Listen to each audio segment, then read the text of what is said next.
sa pangunahing programa ng Supreme Student Learners Government ng Manuel S. Emberga Memorial School of Arts and Trade sa Mauban Gymnasium. Ang Angat Embergas 2025. Ito ay isang espesyal na pagtitipon na dinaluhan ng mga leader estudyante mula sa iba't ibang organisasyon at club mula sa MSEMSAT na may temang Aiming and Nurturing Generation of Assertive and Talented Embergans. Layunin ng programa na ito na sanayin ang mga leader kabataan sa asertibo at epektibong pamumuno sa kani-kanilang organisasyon maging sa labas ng paaralan. Binuksan ang naturang kaganapan sa pamumuno ng Pangulo ng SSLG, Lance J. Marbanton, pagkatapos ng panalangin at pambansang awit ng Pilipinas. Matapos ang pambungad na pananalita ay lakas loob na ipinakita ng bawat kupunan ang kanilang galing sa yel. Sa pinakamahalagang bahagi ng programa ay nagbigay ng mensahe at inspirasyon sa mga kalahok si Ginoong Hamilton Villapando, isa sa mga aktibong Local Youth Development Officer ng Quezon Province mula sa bayan ng Gumaca.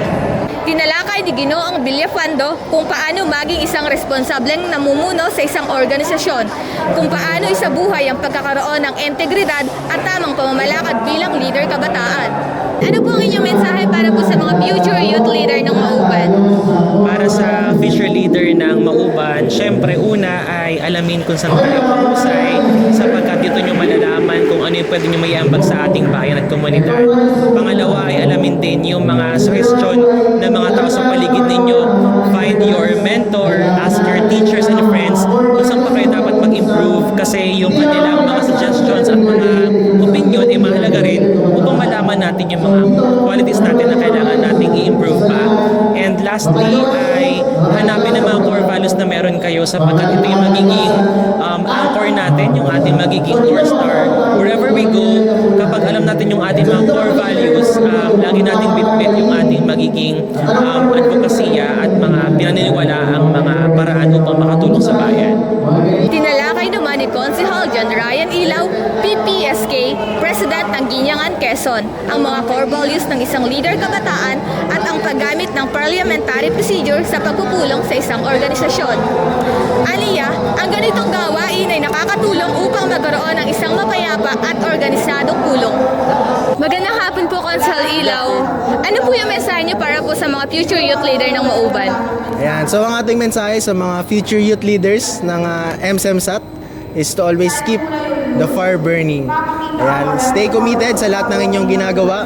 Not just you are committed, but rather fully committed.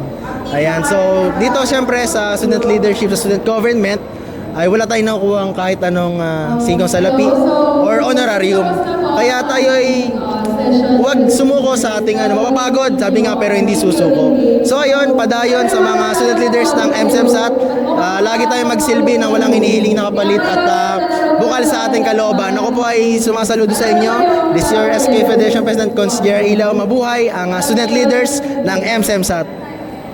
Pagkatapos ng dalawang talakayan ay ipinakitang muli ng mga kalahok ang kanilang galing sa pampalakasan sa mga aktibidad na pinangunahan ng mga opisyalis ng SSLG.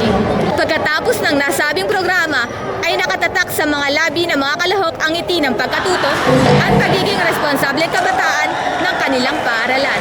Sa tingin mo, paano nakakatulong ang ganitong leadership training sa pamumuno ng pagkakaisa ng leader kabataan sa ating paaralan? Sa tingin ko, makakatulong ang mga leadership camp training sa pamumuno ng kabataan sa pamamagitan ng pagbibigay nito ng mga kaalaman at kakayanan na bago-bago sa bawat leader kabataan.